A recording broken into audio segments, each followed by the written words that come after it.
Wow, here we are, 2021 future Ford Bronco Badlands, 2.3 liter EcoBoost. One of the coolest things too, for anyone out there, I don't know how many people have Broncos, either first generation or 70s. Look at this. Fixed spare, but you don't have to move the spare out of the way to get in. To open up, you can open up the glass, you can open up the door, and look at that. It closes while the spare stays fixed. I'm telling you, for anyone that had an old Bronco, that's awesome. And if you can, look at this. Little bit of dirt. We did take care of it though. Cyber orange. Look at the BFGs. Look at the ground clearance. All the Jeep fans out there right now drooling. Look at this thing. 300 horsepower. Comes in 6 trim levels. And then look at the cool light covers. You got the external lights, the auxiliary. Yes, Ford performance.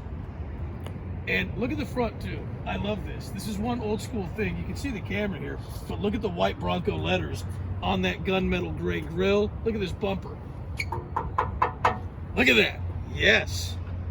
Now we'll take you around inside and pay close attention to the rear view mirror. This is kind of weird. Look at, oh, the door opens up, but the rear view mirror stays fixed because the doors come off, as does the top. And we would remove them, but something tells me, okay, these are so limited and hard to get. I just know that we're going to drop something, and we don't need to chip or scratch the cyber orange, so we left the doors on and intact. As we did the top, which you can also take off. Now, I did play around a little bit with it up here just to see how many things, but look, there's like 4 locks in the front. So, I mean, it's held down pretty good. It's got a little wind screen here. So if you don't want to have the wind coming straight down, you can put that up. And then, of course, it's got everything you can imagine on the inside. I can start here. Look at this. This is crazy.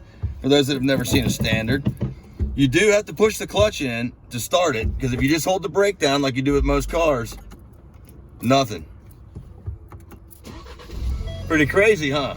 You've got to have that clutch in to start it. It's wild. But anyway, it's got adaptive cruise control. It's got the heated steering wheels. It's got heated seats. And pretty much anything and everything else you can think of. It is awesome. I mean, absolutely awesome to drive. One thing I thought was cool was it does have the adaptive cruise control.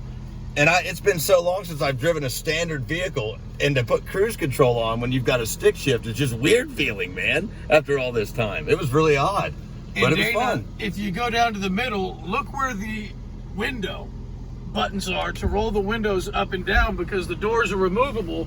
Your window functions are in the center console. Yeah. And again, that's so you can take the doors off when you want to go on safari.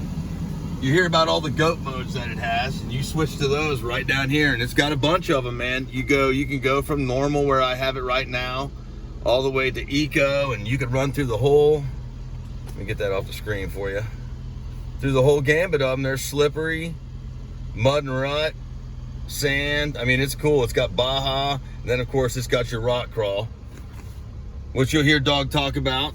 This thing has 7 speeds, one of them being the C, the crawl speed. Totally cool, huh? I didn't even know they had those. And again, you can get this in 2-door, you can get it in 4-door, or Bronco Sport. I would suggest the 4-door, just because you have more space. We have not driven one of those yet, and it comes in 6 different trim levels for any of the Broncos for 2021 that you choose at either location of future Ford.